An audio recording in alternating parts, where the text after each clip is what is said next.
Buenas tardes a todos y todas. Hoy vamos a iniciar otra de las conferencias de este ciclo que organizamos en un lugar tan maravilloso en el mundo cultural español e internacional, y es el ciclo de Matemáticas en la Residencia, que es un ciclo de divulgación matemática organizado por el ICEMAT, conjuntamente con la Vicepresidencia Adjunta de Cultura Científica y Ciencia Ciudadana, el Consejo Superior de Investigaciones Científicas y del Consejo Superior de Investigación y la Residencia de Estudiantes. Así que muchas gracias por acogernos aquí. Bueno, desde la creación de este programa han pasado por aquí los mejores matemáticos, divulgadores internacionales, por citar algunos nombres: Marco Di Sotoy, Pierre Cartier, Guillermo Martínez, un escritor argentino, Edward Frenkel, Christian Rousseau, John Allen Paulus, Martín Gretschel, o españoles tan famosos como Eduardo Sáenz de Cabezón o Marta Macho Stalder han estado por aquí. Y hoy vamos a seguir subiendo el nivel de este ciclo y vamos a contar con Harald Helfgott, que hoy nos va a hablar sobre enigmas y patrones de los números primos, de Goldbach a los primos gemelos, o quizá historias de primos, no sé si cuál es mejor el título. Y estamos hablando de un científico de altísimo nivel que se ha aproximado a la solución de uno de los problemas más apasionantes o más conocidos de las matemáticas. Él ahora mismo trabaja en el CNRS en Francia, en París. Estuvo en las mejores universidades del mundo, Brandeis, Yale, Princeton, y ahora mismo está en el Centro Nacional de Investigación Científica en Francia. Ocupó una cátedra Humboldt de la Universidad de Gotinga.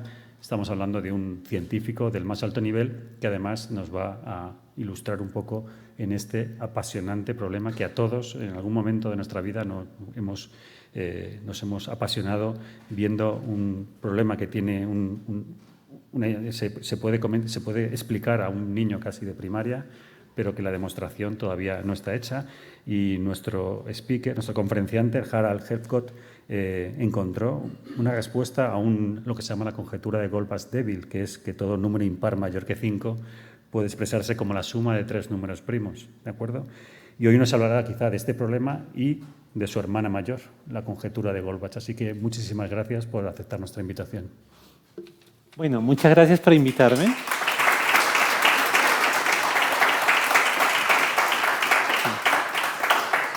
Bueno, en verdad lo que he planeado para hoy es hablar no solo de Goldbach-Devil o Goldbach-Fuerte, sino de toda una constelación de problemas acerca de los primos, de los cuales Goldbach forma parte. También estoy dando una serie de charlas en el ICEMAT, mucho más técnicas, bueno, no tan técnicas, pero para los estudiantes que están terminando el grado. Todos están invitados a ir si lo desean, pero aquí quiero dar un enfoque un poco más amplio. Y no, disculpen este título tan breve, que es el que escogí originalmente, pero me pareció que era apropiado.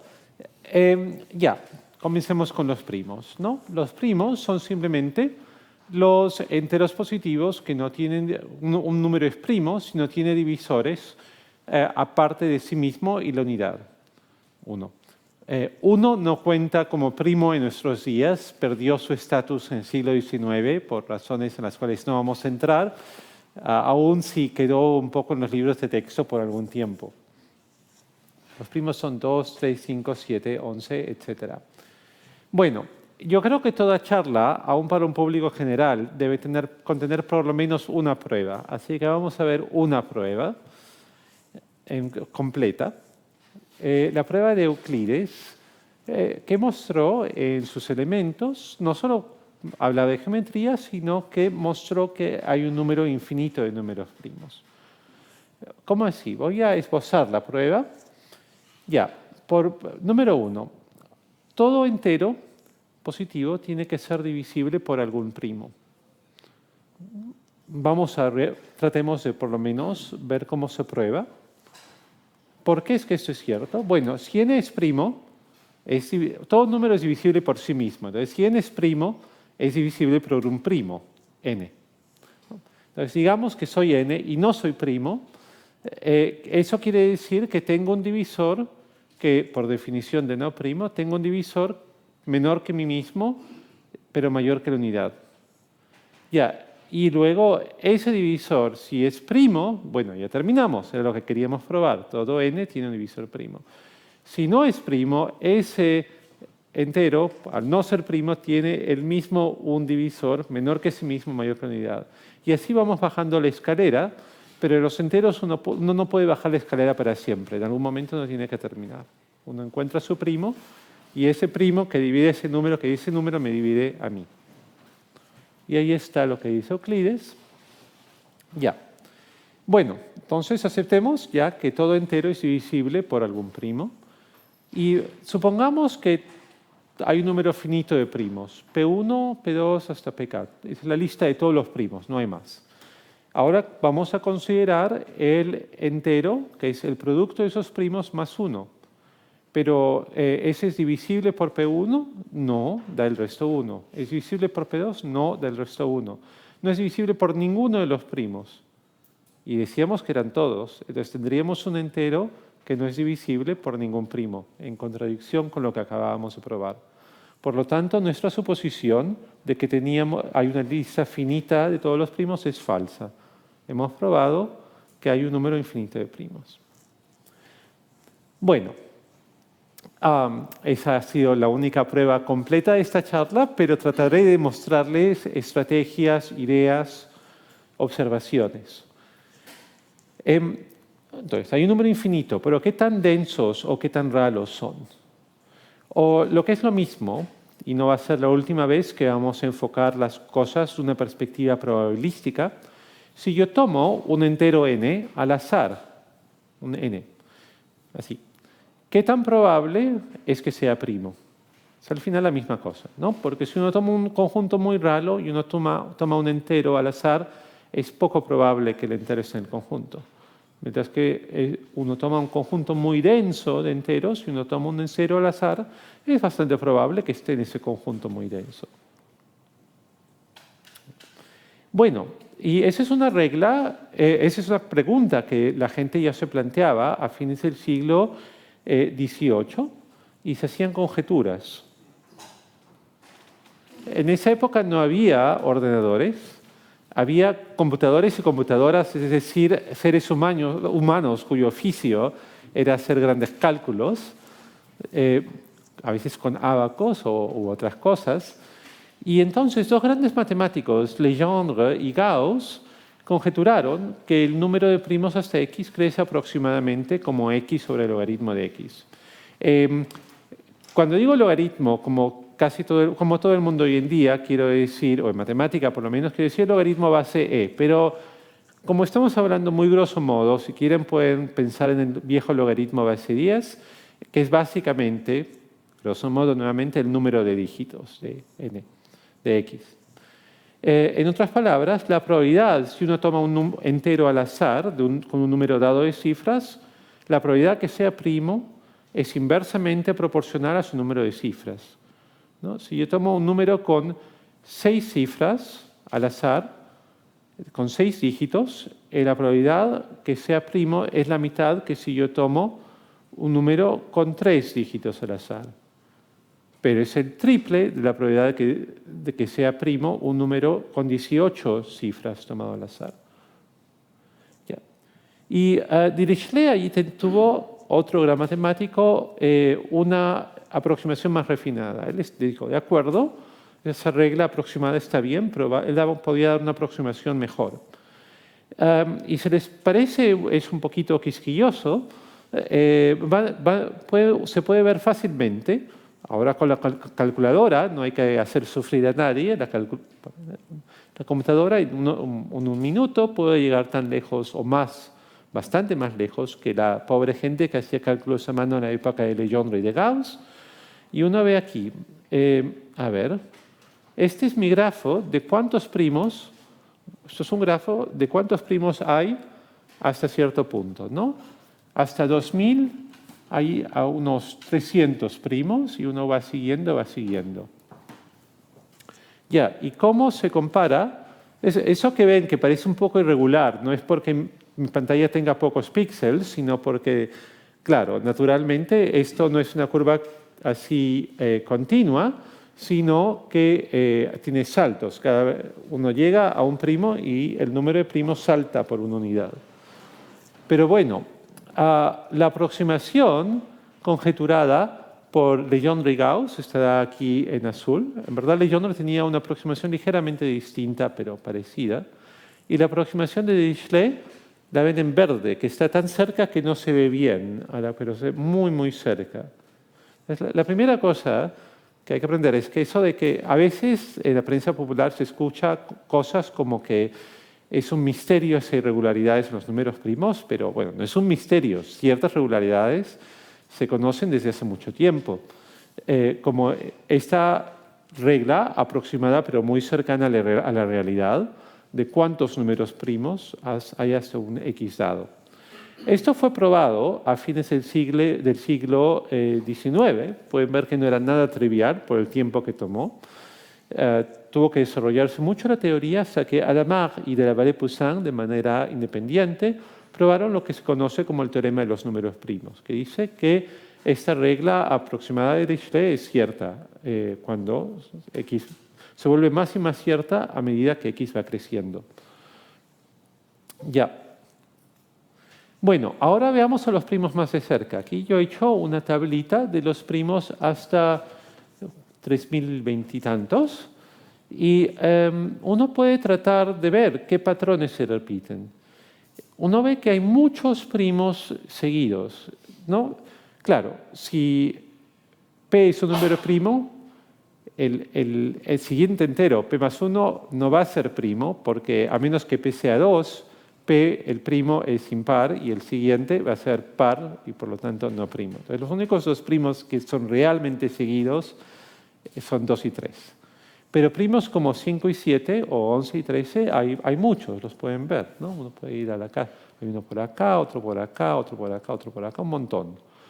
Entonces ahí está la conjetura de los primos gemelos, que data de mediados del siglo XIX, sino antes, que hay un número infinito de primos P, tal vez que el siguiente impar también sea primo. Y la conjetura de Polignac, que es de 1849, dice que para todo K par, en verdad, no solo para 2, hay un número infinito de primos P tales que P más K también es primo. Pero sigue siendo una conjetura, no se ha logrado probar. Así como la conjetura de los primos gemelos. Ya, entonces uno puede comenzar a preguntarse qué otros patrones yo puedo ver, ¿no? Entonces tenemos que estos patrones se cree que de un primo aquí y luego otro K pasos después aparece un número infinito de veces, es lo que se cree. ¿Qué otros patrones pueden aparecer? Ya, igual como P y P más 1 no pueden ser ambos primos porque uno de ellos tiene que ser par, yo no puedo tener que P, P más 2 y P más 4 sean todos primos porque uno de ellos tiene que ser divisible por 3. Y eso quiere decir que, a menos que sea 3, no es primo. Ya, entonces eso es una...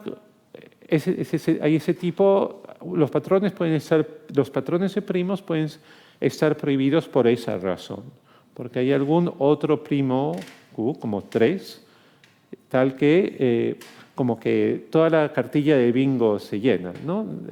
Uno de estos tiene que ser divisible por ese Q. Pero, por ejemplo, si uno tiene P y P más 2 y P más 6, eso no ocurre. Uno muy bien puede tener que ninguno de estos 3 sea divisible por 3. Y se cree que hay un número infinito de P, tales que P, P más 2 y P más 6 son todos primos.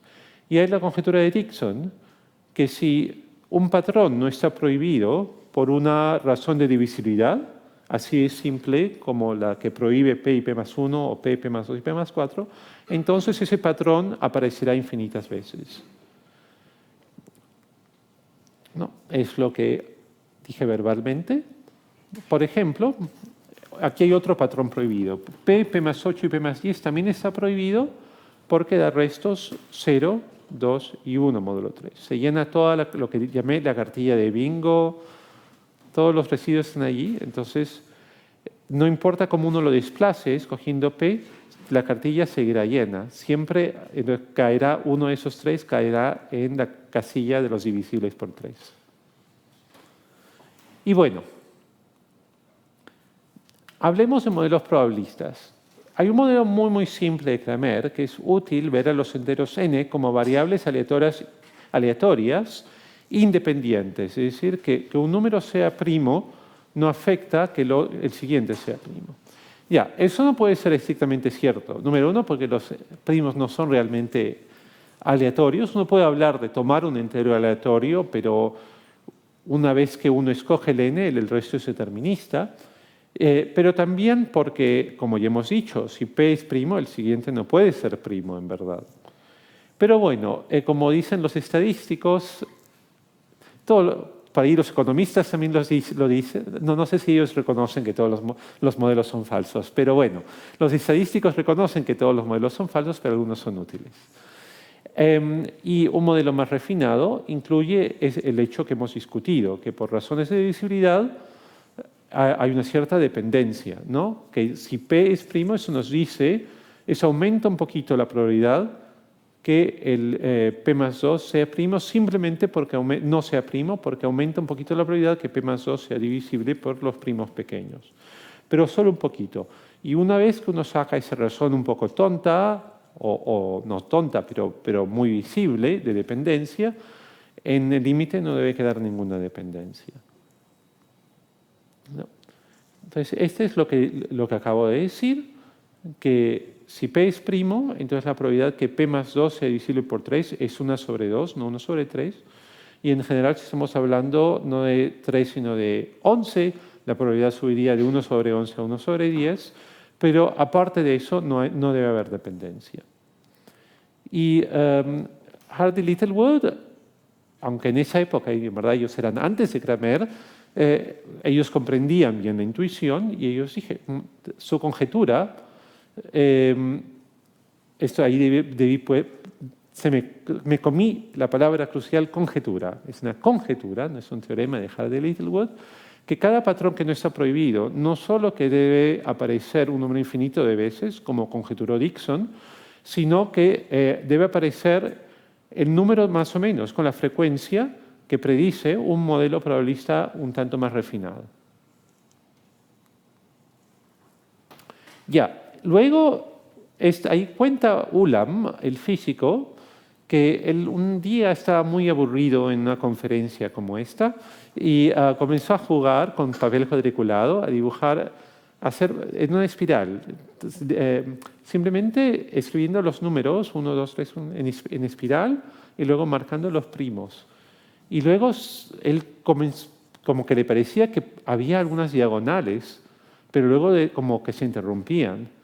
Entonces, ¿hay patrones o no hay patrones? O no hablamos ya de patrones locales, sino más bien de, ¿hay algunas diagonales que sean favoritas, que tengan más primos que las otras o no? Bueno, al principio, en verdad, sobre todo si uno comienza no en 1, sino en 41, a uno le sale una diagonal larguísima, con muchísimos primos, y luego se interrumpe, después de 40. Y ese es un fenómeno que simplemente es una manera muy bonita de retratar algo que ya se conocía, algo que Euler ya había probado, que este valor del polinomio n al cuadrado más n al 41 es primo para todos los primeros 40n, y luego se interrumpe. Y hay una muy buena razón para eso, pero no vamos a entrar allí porque es la teoría algebraica de números, no vamos a quedar en la teoría analítica de números. Y cuando una vez que se interrumpe el patrón y uno va más y más lejos, ya las diagonales cesan de ser tan favoritas.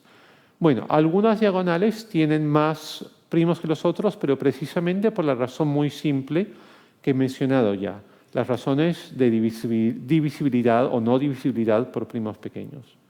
Son razones que uno puede calcular a qué punto exactamente ciertas diagonales deben ser un poquito más amantes de primos que las otras, y se conjetura que eso es todo.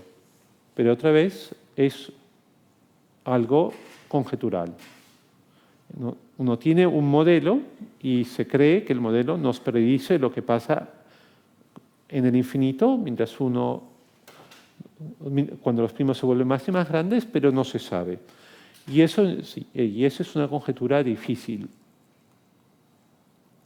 hablemos ahora del problema ternario de Goldbach. Bueno, en verdad hay dos problemas, el problema binario o fuerte y el problema ternario o débil. Vienen de la correspondencia entre Goldbach y Euler. Euler fue el más grande matemático de su tiempo, uno de los más grandes de todos los tiempos.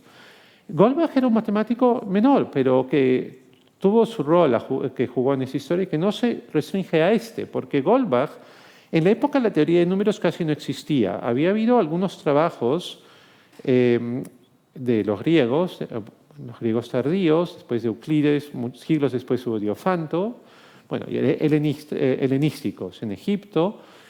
Luego, aunque nadie en Europa se había enterado, en la India había habido alguna gente que hacía lo que se llamaría hoy en día teoría de números, y luego algunos persas siguieron lo que había hecho Diofanto, y luego en Europa, a principios del siglo XVII, Fermat se había puesto a leer una edición crítica de las obras de Diofanto y había llegado muy lejos, bueno, mucho más lejos que nadie en Francia, que en Europa en la época, pero era casi un monólogo. Él trataba de interesar a sus correspondentes y yo decía, bueno, Fermat es muy fuerte, pero ahora se está distrayendo con estas curiosidades de números enteros, números primos. Y allí habían quedado las cosas y Goldbach llegó a hacer que Euler, mucho tiempo después de la muerte de Fermat, se interesara en todas estas cosas. Y Euler se abocó a lo que se volvió la teoría de los números, que en ese entonces se llamaba aritmética superior, gracias al aliento que le daba Goldbach. Y bueno, Goldbach hizo una observación, una conjetura, que era en verdad una mezcla de la débil y la fuerte. Euler separó las dos claramente y le dijo, estoy casi seguro que esto es cierto, pero no tengo la menor idea de cómo probarlo. ¿No? Ese es Euler. Él había ya en ese entonces perdido la vista en un ojo, decía él, porque había estado, se pasó días sin dormir haciendo cálculos astronómicos. Y ahí no se puede ver bien la carta entre los dos, que está medio en alemán, medio en latín. No existe ningún retrato conocido de Goldbach. Hay retratos imaginarios de Goldbach en Internet. Y entonces, la conjetura ternaria o débil dice que todo número impar mayor que 5 se puede escribir como la suma de 3 primos. 7 es 2 más 2 más 3, 9 es 3 más 3 más 3, 11 es 3 más 3 más 5, 13, 3 más 5 más 5, para 15 ya no hay necesidad de repetir, 3 más 5 más 7, etc. ¿Ya? Y la conjetura binaria o fuerte dice que todo número par mayor que 2 se puede escribir como la suma de 2 primos. 4 es 2 más 2, 6 es 3 más 3, 8 es 3 más 5, etc. Y en verdad, a medida que los números se vuelven más grandes, resulta que hay muchas maneras de escribir algo como la suma de 2 primos o 3 primos. Se llaman fuerte y débil porque la conjetura fuerte implica la conjetura débil. En verdad, ahora podemos dar una segunda prueba en esta charla, de manera verbal. ¿Por qué es que la conjetura fuerte implica la conjetura débil? Digamos que uno asume que la conjetura fuerte es cierta, que todo número par mayor que 2 es la suma de 2 primos. Entonces, si me dan a mí un número impar 7 o más grande, yo puedo expresarlo como la suma de 3 primos, o puedo mostrar que eso existe. ¿Cómo? Al número impar que ustedes me dan, yo le resto 3, me sale un número par, que es 4 mayor, y yo digo, ya se probó que es la suma de 2 primos, por lo tanto, el número impar que ustedes me dieron es la suma de 3 y esos 2 primos. Por eso es fuerte y débil. La fuerte implica la débil. Y nuevamente, eso es lo que cabría esperarse si los primos fueran un conjunto aleatorio. En verdad, no voy a decir el nombre del culpable, aparte que no me ha confiado en la historia, pero yo tenía un compañero de estudios brillantísimo en la escuela de graduados, Y un día, cuando éramos estudiantes, él trató de convencerme que la teoría analítica de números era una tontería. ¿Por qué? Él también estaba estudiando teoría analítica de números. ¿Por qué? Me decía, bueno, ¿qué tal si en vez de los primos uno tuviera un conjunto cualquiera tomado al azar? Entonces, me parece que Goldbach sería cierto con probabilidad positiva. Entonces, Goldbach podría ser cierto por casualidad. ¿Por qué? ¿Cómo va a tener un significado? Bueno, en verdad, si uno toma un conjunto al azar de enteros, un conjunto de enteros aleatorio, con la densidad de los primos, es decir, uno mete un entero en el conjunto con probabilidad 1 sobre el logaritmo, entonces podría haber algún accidente para los enteros chiquitos, pero es con probabilidad que sería casi 1, todos los enteros más grandes que 1000, ni qué decir los enteros más grandes que 1.000.000, podrían expresarse como la suma de dos cosas en ese conjunto. La probabilidad es casi 1, es casi con certeza. Entonces, en verdad, Goldbach no es una sorpresa, es más bien algo que es natural, ni es una casualidad, que algo que podría no ser cierto. Es casi una certeza, sería casi una certeza si los primos fueran aleatorios. Luego, mucho después, mi amigo me dijo que había dicho una tontería, porque en verdad, ¿cuál es el significado?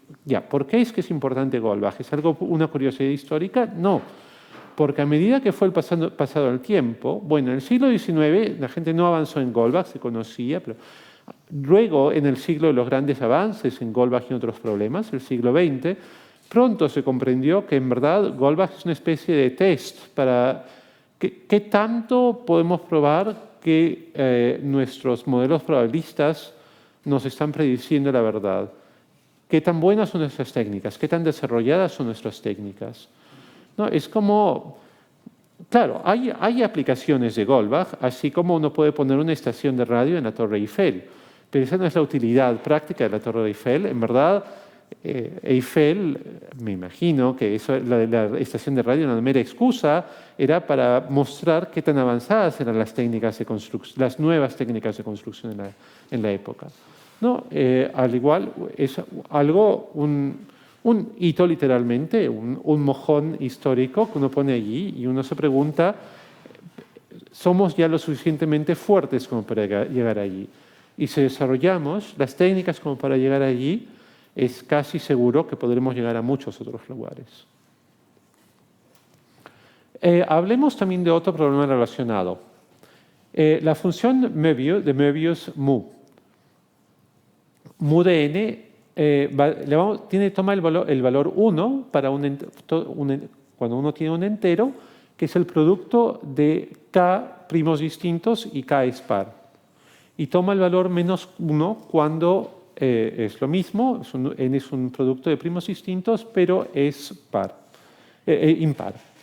Y va a tomar el valor 0 cuando n no es un producto de primos distintos, sino que tiene algún factor primo p repetido. Entonces aquí yo tengo una gráfica, aquí he puesto azul, he coloreado en azul los n's, tales que mu de n es 1, y en rojo aquellos para los cuales es menos 1, y en gris aquellos para los cuales es 0. Entonces uno puede ver más o menos que hay tanto azul como rojo, y eso es cierto.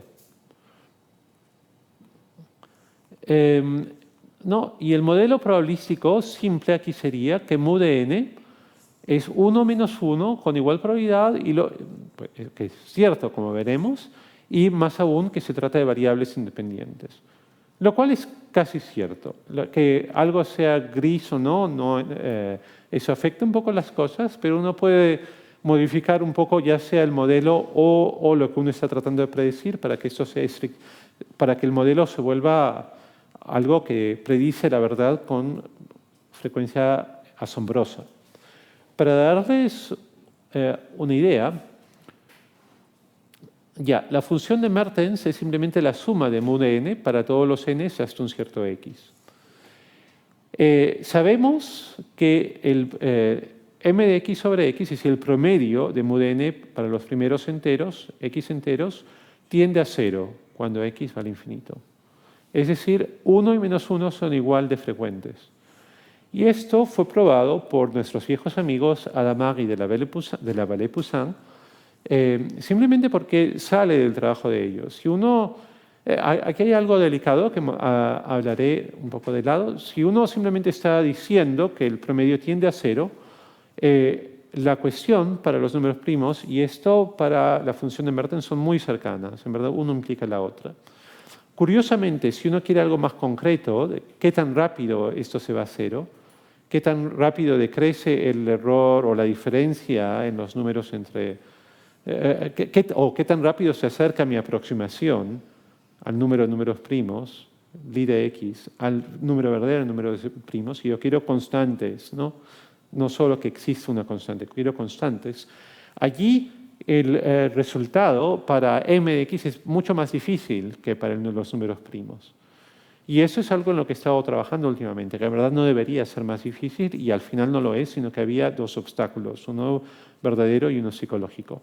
Pero bueno, eso es algo muy reciente y no quiero desviarme más. Lo que hay es la conjetura de Mertens. Las conjeturas, todas las conjeturas que les he dado hasta ahora, se cree que son verdaderas. Y esta conjetura, la gente llegó a sospechar en el siglo XX que era falsa, precisamente porque estos modelos probabilísticos resultan ser tan robustos y los modelos probabilísticos predecían que era falsa, de manera sutil, porque es lo que se llama la ley del logaritmo iterado, que dice que básicamente que si uno tira una moneda al aire, una moneda justa, n veces, al principio a uno le parece que el número de caras y sellos, número de caras menos el número de sellos, la cantidad de dinero que si uno está apostando, a uno le parece que casi siempre es pequeña, que crece como raíz cuadrada de x. Pero aunque toma mucho tiempo darse cuenta que eso no es cierto, uno puede probar que en verdad no crece generalmente como raíz cuadrada de x, crece normalmente como raíz cuadrada de x por logaritmo de x. Es casi tan lento como raíz cuadrada de x, pero no. Y ese modelo probabilístico resulta que nos dice la verdad. La conjetura de Mertens es falsa. Y eso fue mostrado que es falsa. Pero lo curioso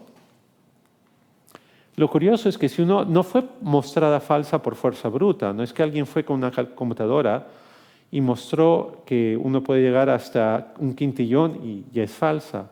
No, hasta donde se ha podido mostrar, que es menos de un quintillón, pero digamos, como un poco menos de un trillón, hasta donde se ha podido verificar resulta que todavía se cumple, pero se ha logrado mostrar mediante un método ligeramente indirecto de música de los primos, lo cual hablaremos más tarde, que es falsa. Pero bueno, tenemos una conjetura que sí se cree cierta, que es para todo polinomio f no constante, se cree que el promedio de mu de f de n es 0. Entonces, esto se conoce cuando f de n es literalmente nomás n, que es lo que probaron Adamari de la Vallée-Poussin, pero no se sabe para ningún otro caso, aparte de, bueno, n más 5, 3n más 5, ese tipo de cosas. Entonces, en particular, se cree que mu de n por mu de n más 1 tiene promedio 0. Lo que los estadísticos y probabilistas llaman la autocorrelación, ¿no? Que realmente que mu de n sea 1 o menos 1 no afecta el promedio de mu de n más 1. Se cree, pero no se ha probado y parece muy difícil. Ya, bueno, les mostré ya dos pruebas. Ahora les daré una casi prueba. Porque en el siglo XVIII, en verdad, con el gran desarrollo de las matemáticas, también como que bajaron un poquito, yo diría que los estándares bajaron un poquito, los estándares de que era una prueba, la gente se relajó un poco. Y en particular Euler era un poco infame por eso, porque incluso la gente de su tiempo decía, bueno, Euler, como que eres un grande, pero como que te estás tomando ciertas libertades. Y en verdad tenían razón, aunque Euler tenía tal intuición que sus pruebas casi todas se pueden volver rigurosas, aunque no lo fueran, por lo menos según nuestros estándares. Entonces les haré una casi prueba de Euler, una segunda prueba de la infinitud de los primos. Ya, uno tiene la serie infinita siguiente, que 1 sobre 1 menos x puede ser expresada de la manera siguiente. ¿Ya? Es una serie infinita. Entonces, por ejemplo, 1 sobre 1 menos 1/3 es 1 más 1/3 más 1/20 más 1 sobre 27, etc. Ya. Pero bueno, entonces en particular, si x es 1 sobre un primo, uno le sale esto de aquí. Ya. Como todo número puede expresarse de manera única como un producto de potencias de primos, uno tiene que el producto, si yo tomo el producto aquí sobre todos los primos, me va a salir exactamente esta serie. Sí, hay que cuidarse un poquito con la convergencia, ¿ya? Pero no, transportémonos mentalmente al siglo XVIII. ¿Por qué? Porque cada término aquí, 1 sobre n, puede descomponerse exactamente en una manera como un producto de potencias de primos distintos y por lo tanto aparece exactamente una vez cuando se expande este producto. Este producto infinito, pero que en verdad sería finito si digamos que hay un solo número finito de primos. Pero tenemos que esta serie en verdad diverge, se va al infinito. Pero si hubiera un número finito de primos, este sería un producto finito, de algo completamente convergente y sano. Y entonces aquí yo tendría que algo finito ser igual que algo infinito, contradicción. Esta es casi una prueba, hay que cuidarse con las convergencias y las cosas, pero se puede volver rigurosa y eso es lo que hizo la gente. No, entonces Kronecker lo que hizo es, bueno, en verdad dijo, lo que debemos hacer es considerar potencias 1 sobre p a la s, donde yo puedo elevar un entero positivo a un número real, s, y hago que eso todo está bien, todo converge, todo bonito, cuando s es un real mayor que 1. Entonces, a la izquierda converge, a la derecha converge, pero yo hago que s converja lo jalo a s hacia 1. Y entonces veo claramente que en la serie de la derecha va a irse al infinito, mientras que si el producto a la izquierda fuera finito, va a quedarse finito y tendría una contradicción. Bueno, esto resultó ser algo muy fructífero. Para decir verdad, ya Euler había estado estudiando esta función, esta serie, e incluso había tratado de darle valores cuando s es menor que 1, que diverge, pero que le daba valores.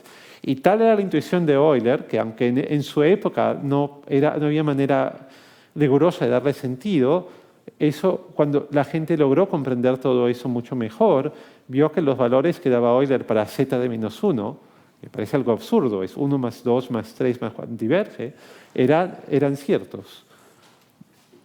Ya. Riemann estudió la función z, bueno, como los griegos escribían la z, ¿no? Le dio ese nombre, que es la función que está dada por esta serie cuando S es un número complejo, porque también puedo elevar los enteros a una potencia compleja, ¿no? Y esa serie converge cuando la parte real de S es mayor que 1. Y para los otros S, la serie no converge, pero uno puede hacer lo que se llama una continuación analítica de manera única. ¿No? Simplemente va a haber lo que se llama un polo, es decir, hay una divergencia pero muy civilizada y bonita en uno, y aparte de eso no hay ningún polo, todo se extiende muy bien, es una función de los complejos a los complejos. Y de manera maravillosa resulta que los valores que Euler medio loco en verdad era muy cuerdo, pero que parecía locura, había dado -1, digamos, es lo que realmente sale de esta continuación analítica única. No voy a explicar lo que quiere decir una continuación analítica porque algunos ya lo saben y otros tendrán que llevar un curso de un semestre de análisis complejo. Pero créanme nomás que hay una manera única de extender la función al resto del plano complejo. No, y es un poco complicado dibujar,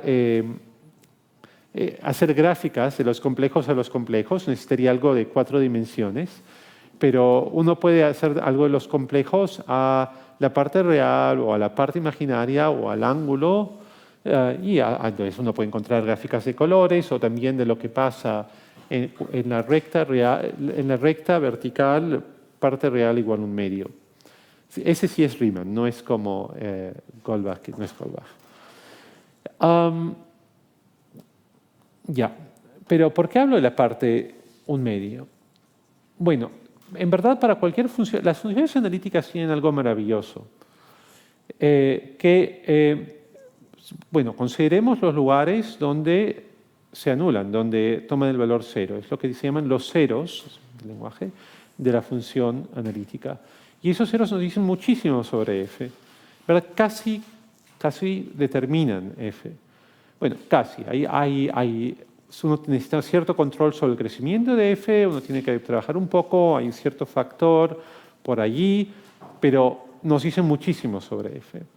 Es parecido a cómo, en el caso, ¿es esto tan sorprendente? Bueno, debe resultar familiar porque en el caso de los polinomios, si uno conoce los ceros de un polinomio y cuántas veces se repiten, uno conoce el polinomio, más allá de un factor constante. Entonces, una función analítica es casi como un polinomio en ese sentido. Y bueno, entonces para la función de Riemann, en verdad, si supiéramos dónde están los ceros, sabríamos todo sobre la función z de Riemann. Y sabríamos muchísimo sobre los primos. Precisamente porque la función z se puede escribir como un producto llamado producto de Euler, este productito de acá. Ya, y la hipótesis de Riemann, que es una conjetura, es que todos los ceros de z de S, excepto por los llamados triviales, que saben por dónde están, son de la forma 1/2 más i por t, donde t es un real. Es decir, todos los ceros de la función z de Riemann se cree están aquí en fila india. ¿Verdad? Los primeros se pueden calcular, y estos son verdaderamente, no me inventé algunos, son los ceros que realmente están allí, es un dibujo a escala. Y bueno, los primeros se verifica, tienen parcial real 1/2, es decir, están todos en esa recta vertical. Pero en general, eso es una conjetura, ¿no? Se le llama hipótesis porque se prueban muchos resultados que no se saben, se pueden mostrar si uno supone la hipótesis de Riemann. Y bueno, se sabe que todos los ceros no triviales están en esa franja gris acá, entre 0 y 1, pero que estén en fila india y en 1/2, en la llamada línea crítica, no se sabe. Se tienen resultados parciales, que los primeros, en verdad el primer billón de ceros está sobre la línea crítica, y también se sabe que hay ciertas regiones, por lo menos lo que lograron probar Adamar y de la Vallée-Poussin hace más de 100 años es que no hay ceros en el borde de esta zona gris o muy cerca del borde, y eso es suficiente para mostrar el tema de los números primos. Y esos ceros son la famosa música de los primos, de los cuales se habla en la prensa matemática popular. ¿Por qué música? Porque los T serían como las frecuencias de ondas sonoras. No, en verdad es una metáfora bastante cercana. Vamos a ver un poquito más de frecuencias pronto. No, porque, ¿por qué frecuencias? Porque cuando uno eleva un número a un complejo, sobre todo si uno eleva un número a un imaginario, ya la parte 1/2 la ponemos de un lado, entonces elevamos un número a un imaginario puro, i por t, a uno le sale, como veremos pronto, un coseno, un seno, una onda, como en un tono puro. Ya, ¿cuánto tiempo me queda? Bueno, voy a apurar un poquitín. Ya, probar la hipótesis de Riemann es muy difícil. Ya les conté de lo que lograron Adamar y de la Vallée-Poussin y cómo en verdad, nuestro conocimiento de los ceros, los cálculos llegan bastante lejos, pero las pruebas más allá de donde llegan los cálculos, porque los cálculos solo llegan hasta un punto finito, allí por lo menos cualitativamente, estamos estancados desde los años 50. Se han mejorado constantes, pero lo que se ha mejorado mucho es cómo se utiliza ese conocimiento sobre los ceros. Porque uno puede utilizar lo que se sabe de los ceros de manera más o menos eficiente. Pero el conocimiento de los ceros ellos mismos, en verdad, estamos estancados, para ser francos.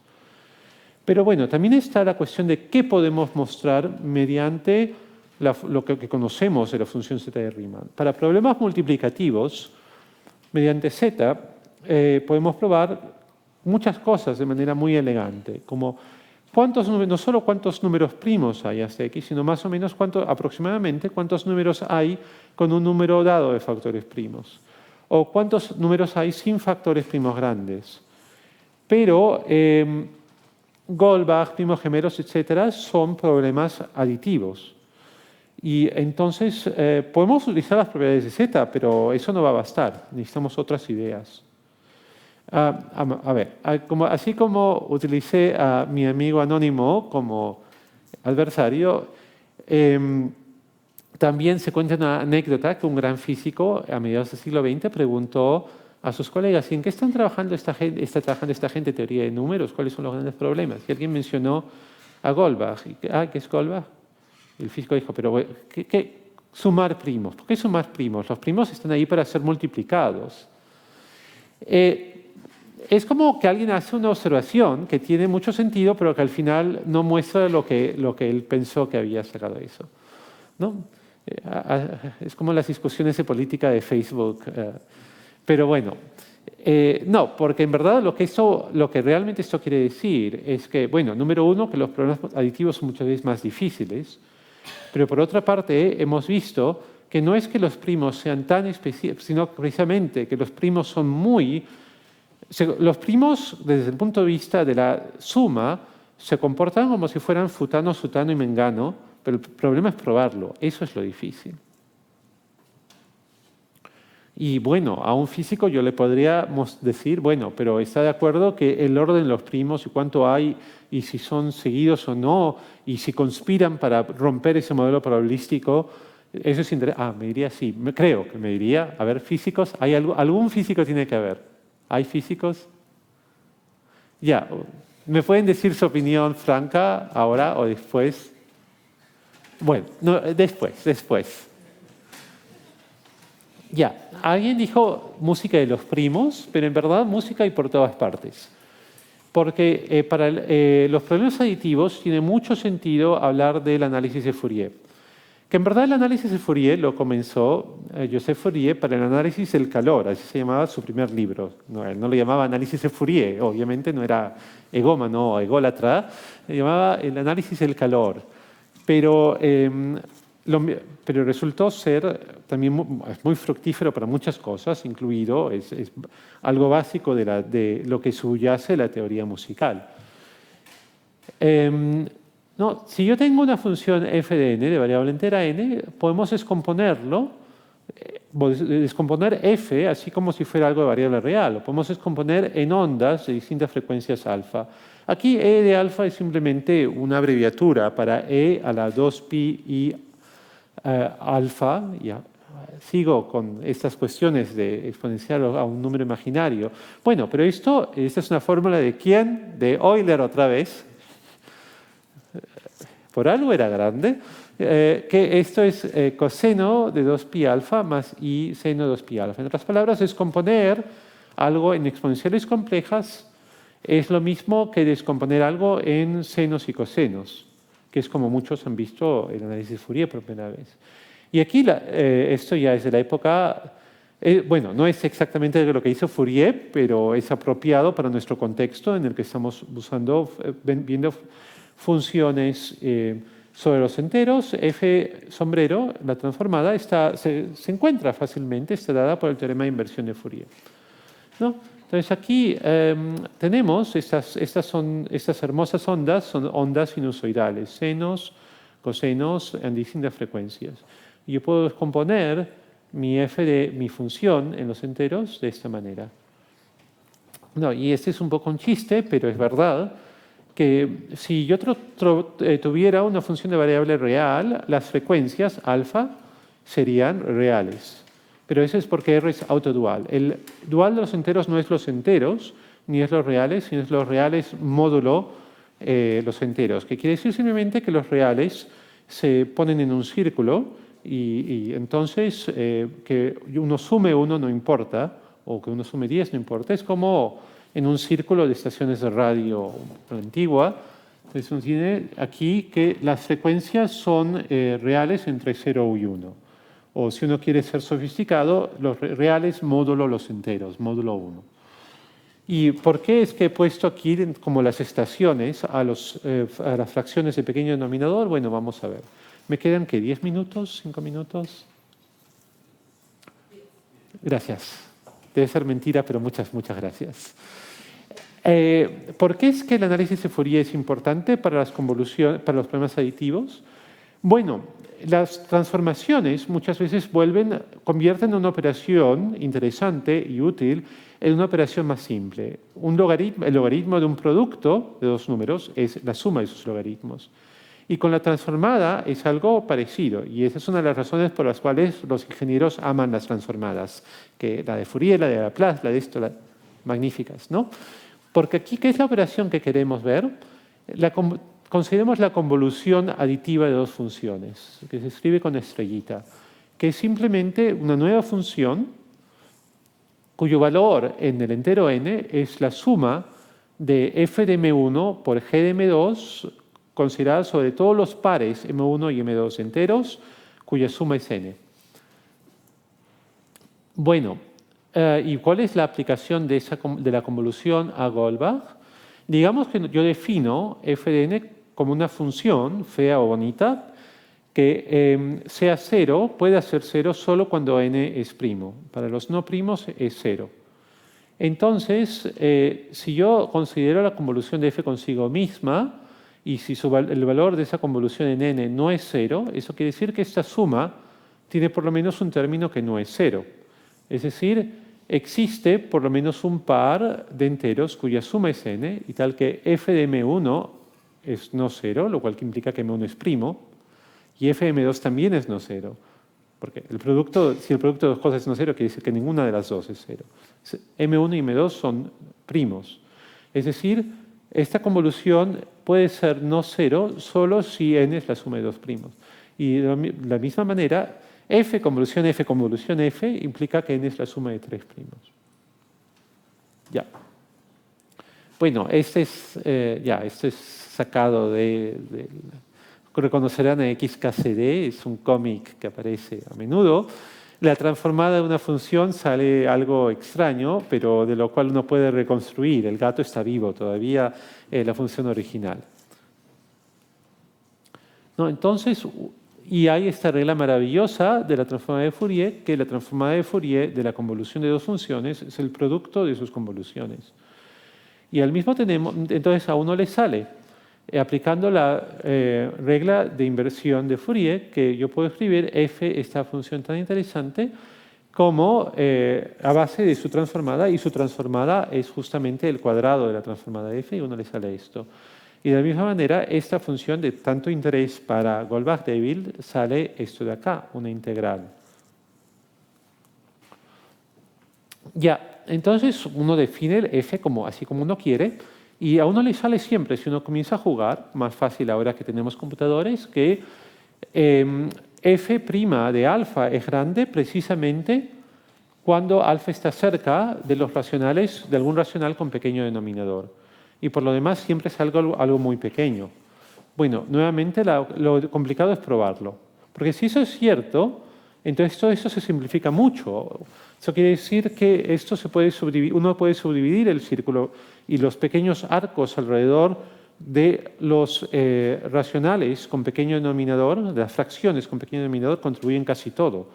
Y hay que mostrar simplemente que ellos contribuyen mucho y que el resto, uno puede pensar en el círculo como un queso gruyère, un queso suizo, con pequeños huecos alrededor de los racionales con pequeño denominador, y todo el resto del queso parece en la práctica que contribuye muy poco, por lo menos en el caso ternario, débil. Y bueno, el problema es que eso es cierto, pero que es difícil probarlo. Y Hardy Littlewood, ellos mostraron que si uno supone la hipótesis de Riemann generalizada, uno puede tener un queso con huecos muy grandes en los que queda muy poco queso, y así lograron probar Goldbach-David, por lo menos para n muy grande. ¿Y qué tan grande? Bueno, astronómico nomás. No da un valor específico, pero ya en su época se podía mostrar que para n mayor que 10 era 35. Y uno ahí podía decir, nadie en la época podía llegar hasta allí con cálculos, pero Con el tiempo se redujo, pero el gran problema era que no se conoce, la hipótesis todavía no se conoce aún ahora. Y Vinogradov, aquí el de la derecha, Hardy, Littlewood y Vinogradov. Vinogradov mostró que todo impar enorme, en verdad, un estudiante calculó suyo, Brodsky calculó el número, es para todo impar más grande que 3 a la potencia 3, a la potencia 3, a la potencia 3, a la potencia... Hay 3 treces a la potencia 14, es la suma de 3 primos sin asumir la hipótesis generalizada del número, lo cual fue un gran avance, aunque el número fuera obsceno. ¿Tengo 5 minutos? No tengo 5 minutos. Sí. Ya, dejemos eso allí por un momento y hablemos de otro método más, otro tipo de métodos más, que vienen la idea de la criba del método de inclusión-exclusión. Digamos que quiero contar el número, digamos, espero que no sea ofensivo, de no navarros no veganos. Comienzo con el número de seres humanos, le resto el número de navarros, le resto el número de veganos y luego le tengo que sumar el número de veganos navarros porque los conté 2 veces. Los resté 2 veces y ahora ya me sale el número correcto. Y bueno, eso, si ahora hago algo más de teoría de números, como ser divisible por 3, divisible por 5, sale un método muy bonito, pero de aplicación limitada porque aquí ya que teníamos solo 2 propiedades, ser navarro y ser vegano, teníamos 4 términos. Si fuéramos 3 cosas, 3 propiedades, tendríamos 8 términos, crece exponencialmente, lo cual dificulta la cosa. Y entonces toda la teoría de criba se basa en conseguir versiones aproximadas de esta ley de inclusión-exclusión que tengan muchos menos términos. Y mediante una versión sumamente refinada de un método de criba, Chen, y hay toda una historia dramática que pueden ver en un video muy reciente de YouTube en el canal Veritasium, logró probar que una versión, si se quiere, débil distinta de Goldbach. Él probó, y eso fue en media revolución cultural, el 63, en circunstancias muy difíciles, que todo par muy grande se puede escribir ya como la suma, ya sea de 2 primos o de la suma de un primo P1 y el producto de 2 primos. Qué cosa curiosa, bueno, no tan curiosa, porque básicamente Chen logró llegar al límite teórico de donde pueden llegar los métodos de criba por sí solos. Porque el problema, y a los matemáticos nos gustan mucho los problemas, es nuestro oficio, pero ese es problema en el sentido de problema en la vida. Es un obstáculo, es un defecto de nuestros métodos, que las cribas no pueden por sí solas distinguir entre los primos y los productos de 2 primos. Y tampoco saben qué hacer con la función de Möbius. No distinguen entre los enteros con un número par o impar. Entonces, Chen logró empujar los métodos de criba tan lejos como se puede, pero no más allá. Y en el tiempo negativo que me queda, podría hablarles de una cosa más. Les puedo hablar ya sea de cuál es la idea, cómo es que Vinogradov llegó más lejos que Hardy Littlewood, o algo muy, muy sumario, les puedo decir, o les puedo hablar de los avances más recientes, las noticias de los últimos 20 años. ¿Qué prefieren? ¿Voto? Últimos 20 años, ya. Entonces no les voy a hablar, pero digamos que la idea de Vinogradov es algo muy hermoso, una manera distinta de aproximarse a lo de inclusión, de complicar inclusión y exclusión, y lo que logró hacer Vinogradov es reducir una simple suma sobre primos a sumas dobles, triples. La dirección incorrecta, no, es la dirección correcta, porque resulta que estimar un promedio de un promedio de un promedio es más fácil o más realista que estimar un promedio. Pero bueno, a ver, ¿qué pasa las noticias? Ya, el modelo de Cramer predice que dado primos consecutivos, P y P' es poco común que P' menos P sea más pequeño, mucho más pequeño que el logaritmo de P. Al mismo tiempo, la conjetura de los primos gemelos dice que el número infinito de veces sí debe ser muchísimo más pequeño, debe ser 2. Y esa es una razón por la cual es difícil, porque estamos prediciendo que algo muy poco común ocurre un número infinito de veces. Y eso es difícil hasta en la vida. Y bueno, eso se pensaba que todavía no ha sido probado. Y fue una gran sorpresa que al principio la gente en los años 90 decía Goldstone y Yildirim deben haber cometido algún error. Y habían cometido un error, pero que luego lo reparó Pins. Y por eso se volvió el teorema de Goldstone, Pins y Yildirim. Que hay infinitos primos consecutivos, P y P', tal que su diferencia sea mucho más pequeña que el logaritmo de P, más bien como raíz cuadrada del logaritmo de P. O más pequeña. Y luego la gente obviamente trató de mejorar eso lo más posible para tratar de acercarse mucho, pero se quedó todo, yo no traté, pero mucha gente lo trató y no lo logró. Y luego un matemático desconocido en la época, Yang, logró encontrar la idea para mejorar esto y mostró que hay un número infinito de primos consecutivos cuya diferencia está acotada por una constante. Incluso hay un valor muy concreto para esa constante. Dijo 70 millones porque ella estaba cansado de haber mostrado esto y no le importaba qué valor era, pero es bueno algo concreto. Y luego Maynard, que era un joven estudiante en la época, no solo que dio un valor muchísimo mejor, sino que era un método distinto del de Yang, aunque también era como realmente no solo una mejora en el sentido de mejora técnica, sino que había repensado lo de Goldstone, Pins y Yildirim de una manera aún más elegante y llegó a dar el valor de 600, que como que se redujo la constante porque el método era tan elegante.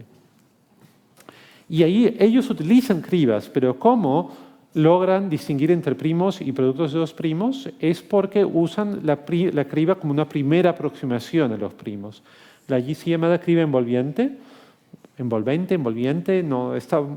nadie se pone de acuerdo cuál es la traducción correcta al castellano, las dos cosas existen en el diccionario. Y luego se aplican métodos analíticos. Y lo estoy haciendo parecer fácil, pero es muy difícil y en verdad Goldstone y Yildirim era como que tenían bastante coraje de meterse, de pensar que esto les podía resultar y les resultó.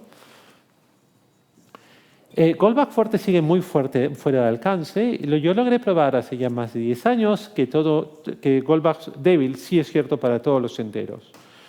La cuestión es reducir el C, a partir de lo cual esto es cierto, hasta un lugar razonable, ¿no? Porque hasta C hay métodos ingeniosos, no tan fuerza bruta, de usar cálculos para llegar hasta allí.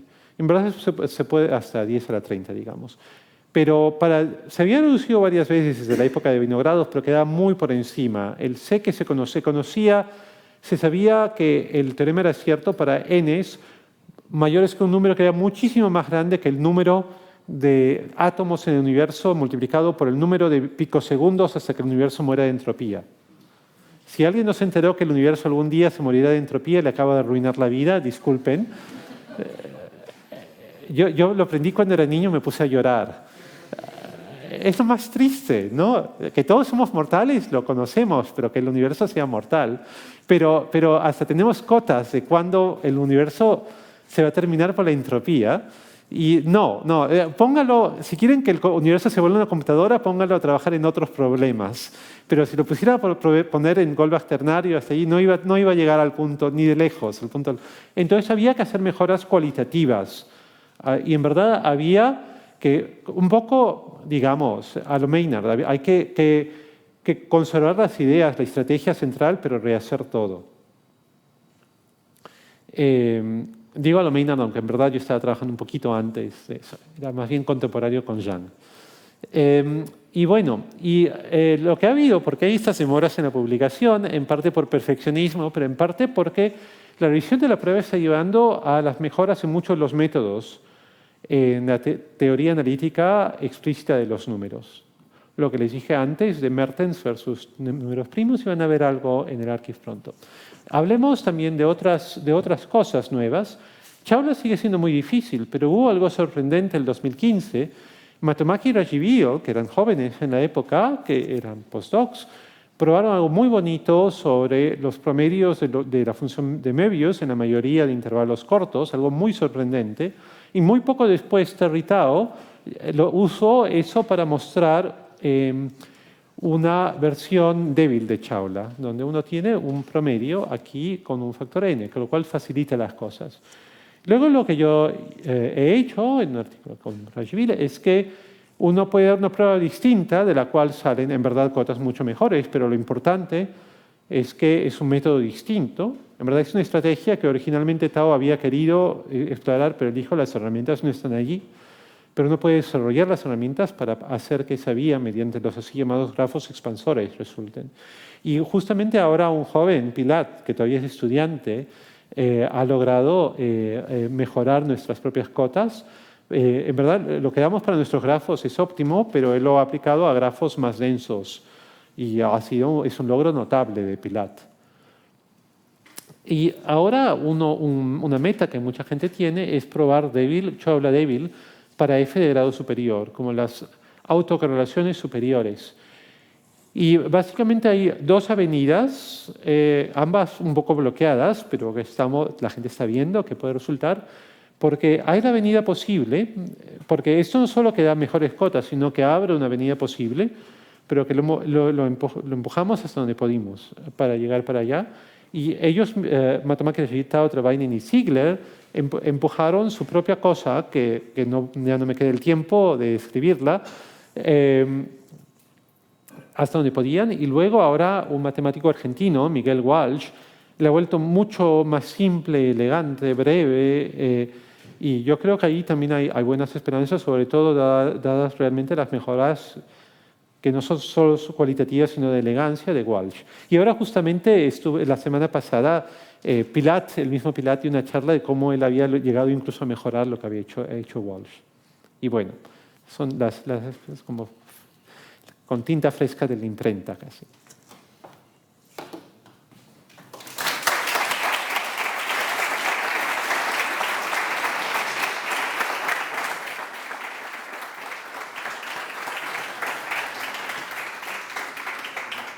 Muchísimas gracias, Harald, por esta conferencia que a mí me ha parecido maravillosa y mañana a lo mejor me tienes en el curso allí. Voy a dejar la geometría, me voy a pasar la teoría lineal, pero veis que problemas que se pueden entender muy simplemente la complejidad que hay detrás de ellos. Pero bueno, no es mi turno de hablar, sino de si alguno tiene alguna pregunta, alguna curiosidad sobre esta tan apasionante charla que nos han dado hoy. Así que, venga, animaos. Por ahí. Hola, Harald, gracias por la charla. Te quería preguntar, me imagino que así como hay un camino de intentar probarlo, habrá otro que va por fuerza bruta de ver si los números pares se pueden escribir como suma de dos primos, tal vez con la esperanza de encontrar un contraejemplo. ¿Sabes hasta qué número se ha llegado? Sí, se ha llegado hasta 4 por 10 a la 18. Ese fue un cálculo bien grandote hecho por Tomás Oliveira y Silva, Herzog y Pardi. Sí. 4 por 10 a la 18, sí. Algo para un astrónomo no le resultaría tan grande, pero para nosotros sí. Pero de hecho que nadie cree que haya ningún contraejemplo. Es simplemente que, por ejemplo, yo usé eso para lo que les dije, que verificar ternario hasta 10 a la 30 no es tan difícil. En verdad, si uno asume ese cálculo grandote, uno hace un cálculo suplementario que puedo explicar si quiere, yo lo hice en una Mac Mini del 2012 en un fin de semana. Y junto con ese cálculo grandote a uno le da Goldbach ternario hasta 10 a la 30, que es más de lo que yo necesitaba, porque yo incluso en ese entonces lo podía probar para números mayores que 10 a la 27 y ahora se va a reducir bastante más. Gracias.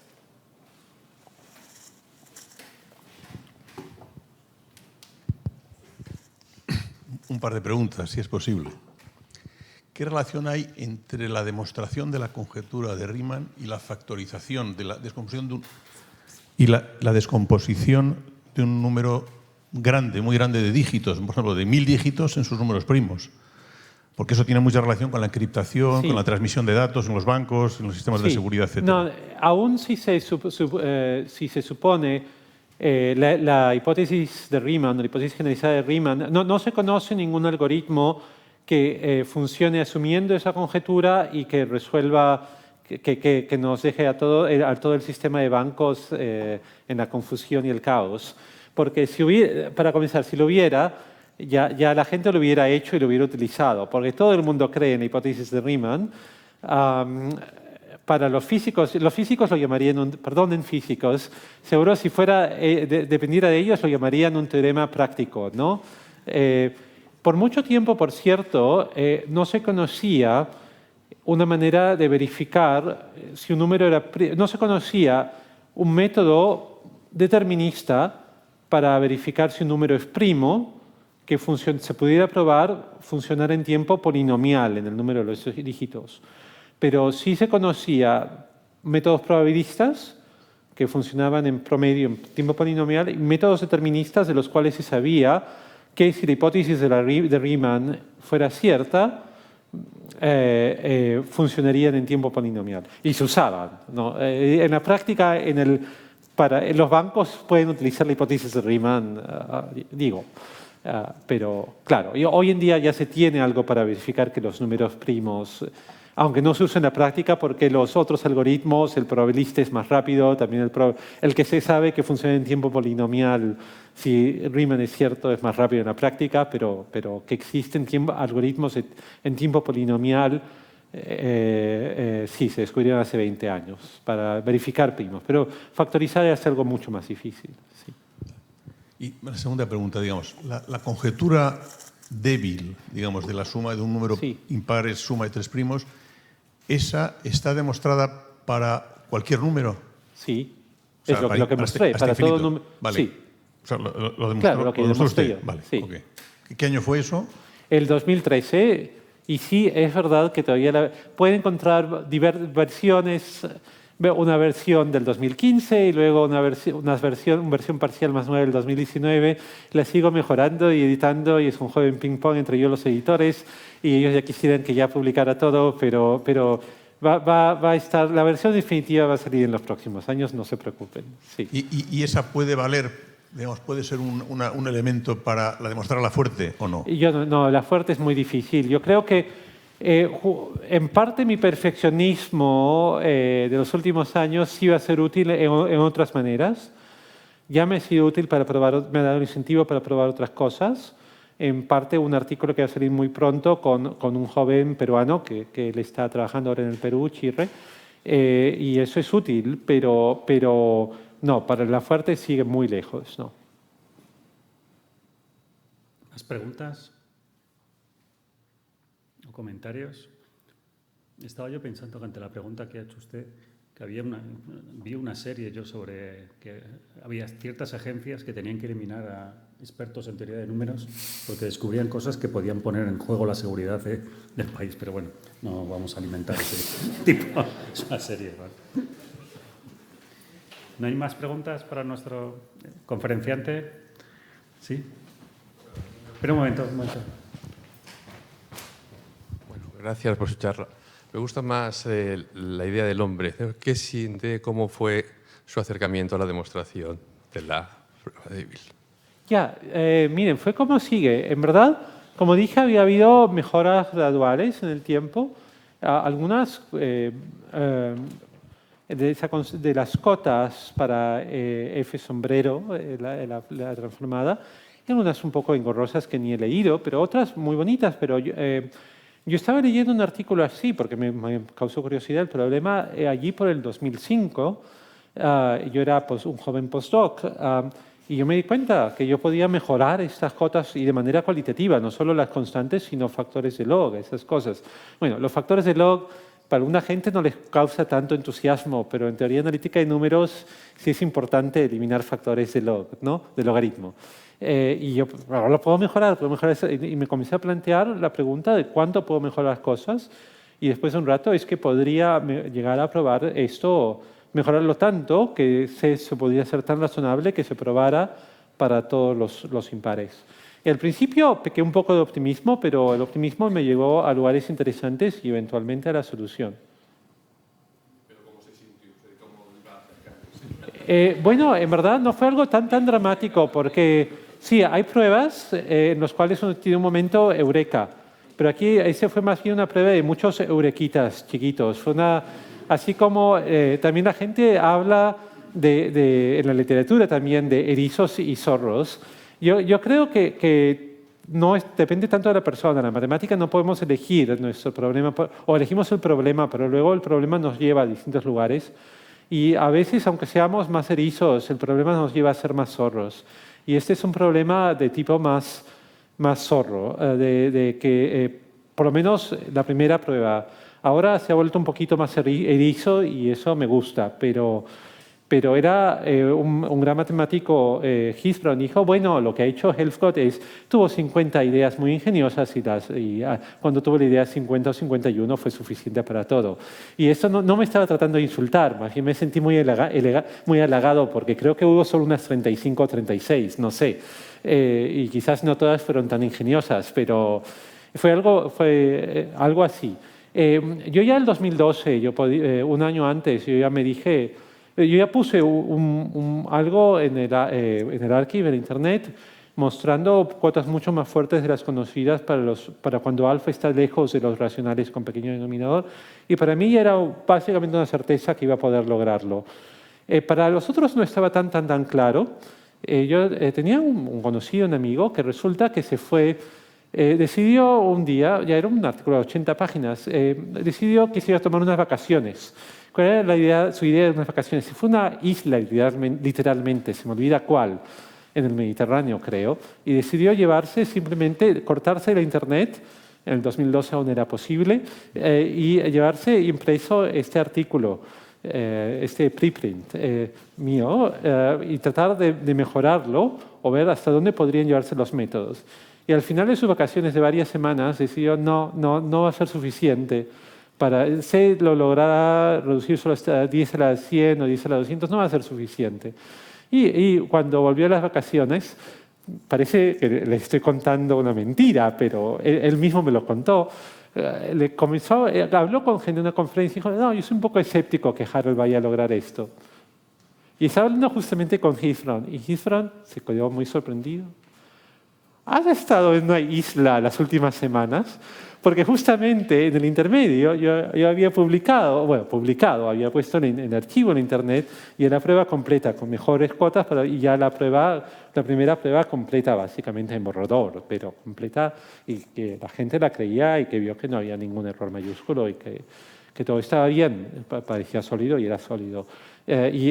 Justamente cuando él había estado en la isla, yo había salido con esto el 2013 con la prueba de Goldbach-David y justamente ese mismo día Jean había puesto su prueba de su propio teorema. Fue por pura coincidencia el mismo día. Bueno, ese es el lado, la historia humana y les juro que es verdad, o por lo menos que me dijo la verdad y él no tenía ningún incentivo para mentir entonces. Una última pregunta que estamos de frente. Gracias. No soy matemático y he aprendido unas cuantas cosas, pero quería preguntarte ¿cuánto usas la inteligencia artificial generativa en tu trabajo? Si la usas y si eres optimista o pesimista en cuánto va a ayudar a resolver problemas históricos de matemáticas y de los nuevos. Bueno, en ese trabajo, claro, yo no la había utilizado porque no existía de manera razonable. Para preparar esta charla la he utilizado simplemente para crear gráficos, porque yo soy muy malo en crear gráficos y me toma mucho tiempo. Ciertos gráficos, los gráficos de funciones eso me salen muy bonitos, pero cuando se trata de hacer esos dibujos con tics en LaTeX me toma mucho tiempo. Ahora le pido a ChatGPT que me lo haga, se equivoca, hace cualquier barrabasada, pero a la 10ª vez ya me lo hace bonito o casi y luego yo voy y lo corrijo. Y lo que me tomaba antes varias horas, que me hacía llorar por el tiempo perdido, ahora me toma media hora o 45 minutos. Es una mejora. Sin duda estoy destruyendo el planeta porque usa mucha energía o algo, pero ya se va a volver más eficiente. Pero la pregunta más amplia de qué veo, cuál es la perspectiva que veo, yo creo que es muy interesante por lo siguiente. Y no, en verdad, yo creo que el rol más útil para la inteligencia artificial no depende tanto de los LLMs, eso de la inteligencia artificial generativa, pero puede combinarse con él. Y vamos a ver qué tan fructífero es combinarse. Porque ¿cuál va a ser el rol de la inteligencia artificial? Que en verdad la inteligencia artificial no es solo una cosa, es muchas cosas. Ya. En la primera versión de la prueba, en verdad, había un poquitín que yo había probado mediante algo que podría llamarse casi inteligencia artificial, un lema que después no lo necesité y ya no lo utilicé. Ustedes conocen, así como el universo va a morirse de entropía en muchos quintillones de años, también lo trágico de las matemáticas es que siempre va a haber enunciados ciertos que no pueden ser probados. Ahora bien, hay submundos, pequeños submundos dentro de la matemática en los cuales eso no es cierto, en los cuales todo enunciado puede ser probado. E incluso uno puede escribir programas, en ciertos casos, que lo prueben. Un ejemplo, por ejemplo, hay el mundillo de los problemas de geometría de la escuela secundaria, que yo no puedo resolver los de competición porque nunca me puse en ese plan y lo que yo sabía de muchacho, eso ya no se revisa y me he olvidado me pone un problema de Olimpiada de Geometría y de hecho que no lo voy a resolver. Pero muchos de esos problemas de geometría forman parte de una teoría cerrada y cualquier computadora por ello los puede resolver en segundos.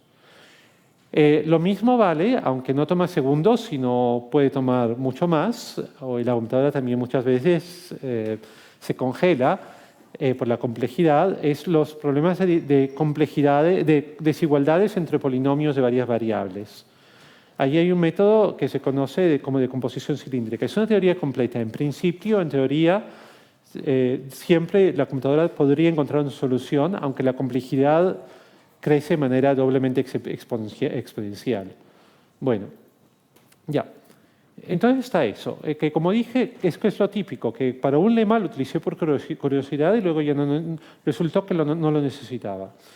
Pero, entonces esto podría ser pesimista, pero no, yo creo que sí hay algo muy importante en lo cual la inteligencia artificial, incluido probablemente lo generativo, va a ayudar. Y lo generativo en esto es algo muy, muy nuevo.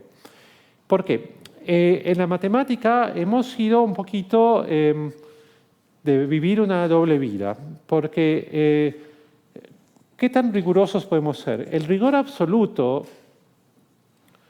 en verdad, podría decirse que existe, porque si vienen los filósofos y nos ponen contra un muro, vamos a decir, ya, tenemos las pruebas formales. Las pruebas formales es el tipo de pruebas que se ve en un curso de fundaciones de la matemática. Los primeros sistemas de pruebas formales que funcionaban datan de la época de principios del siglo XX, ¿no? Está el famoso caso de Principia Aritmética de Whitehead y Russell, donde lograron mostrar en tomo 2 de estos gruesos tomos, llegaron a mostrar en el tomo 2 que 1 más 1 es igual a 2. Y dijeron, nota de pie de página, esto tiene ciertas aplicaciones. Y bueno, aunque la teoría fue mejorando, todavía era algo completamente impráctico. Uno llega a un nivel de rigor tremendo, porque en estos sistemas de pruebas formales, uno puede meter la prueba formal, es algo que puede ser verificado por una máquina muy simple, más simple que una computadora de uso general. Puede ser un programa muy, muy simple, una computadora de uso general, pero casi lo podría verificar un mono con un molinillo adecuado, que la prueba formal es cierta, que es correcta. Es un proceso muy simple. El problema es construirla, que es algo tan tedioso que nadie creaba pruebas formales de cosas no triviales en la práctica. Yo me acuerdo que ¿cuándo se hacían pruebas formales? En los años 90, en la época de la debacle del chip Intel, ¿alguien se acuerda de la debacle que los chips Pentium tuvieron que ser devueltos porque hacían algunos cálculos mal? Se quería evitar que eso volviera a pasar. Se llegaron a dar pruebas formales de que el nuevo chip sumaba y multiplicaba correctamente para tener ya la certeza absoluta. Y que la suma era correcta, eso fue la tesis de doctorado de un estudiante de la suma para números de punto flotante, no solo enteros, obviamente, de tesis de doctorado de alguien de computación en Carnegie Mellon. ¿Ya? Lo engorroso, lo difícil, cuánto trabajo tomaba una prueba formal. Pero hoy en día, y eso comenzó ya en los años 80, pero ha ido mejorando mucho, porque ya se tienen sistemas para los cuales un matemático puede tener la esperanza, yo lo estoy aprendiendo, de aprender a cómo hacer una prueba formal en un tiempo razonable. Todavía toma mucho más esfuerzo que una prueba normal, coloquial, así, pero se puede hacer gracias a la asistencia que otorga la misma computadora, ¿no? Y claro, y la asistencia no tiene que ser tan infalible o tan simple como el molinillo, que en verdad no es un molinillo y un mono, pero puede ser un sistema más complicado que nos hace el trabajo sucio, nos ayuda con el trabajo sucio de crear una prueba formal. Y todavía la cosa está no en su infancia, sino en su adolescencia. Todavía es algo complicado, que a uno le cuesta, sobre todo, digo, los estudiantes a veces se meten y logran ir mucho más lejos que ya los veteranos en estas cosas. Yo estoy tratando de meterme un poco, aunque me da un poco de miedo la complejidad, el tiempo que me va a quitar. Esto de las pruebas formales. Pero en eso resulta que... hay todo tipo de cosas muy interesantes. Hay los sistemas basados en la teoría de conjuntos, y otro de Zermelo-Fraenkel, y hay otros en los cuales la teoría de tipos, que viene de Russell, justamente, aunque ya muy modificada, es la base, y esos sistemas se están volviendo muy comunes. Es uno de dos de los sistemas más populares. Lean y Koch están basados en la teoría de tipos, es un poco la venganza de Lord Russell. Y bueno, y ahora parece que los sistemes de generadores están facilitando justamente eso, de hacer el trabajo sucio.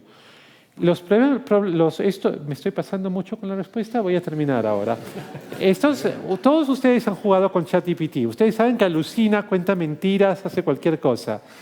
Ya, pero esa puede ser una combinación magnífica, porque aquí yo tengo este sistema de rigor, este filtro absoluto del el mono y el molinillo, ¿no? Este sistema pequeño, infalible básicamente, que te va a no va a dejar pasar ningún error, ninguna mentira.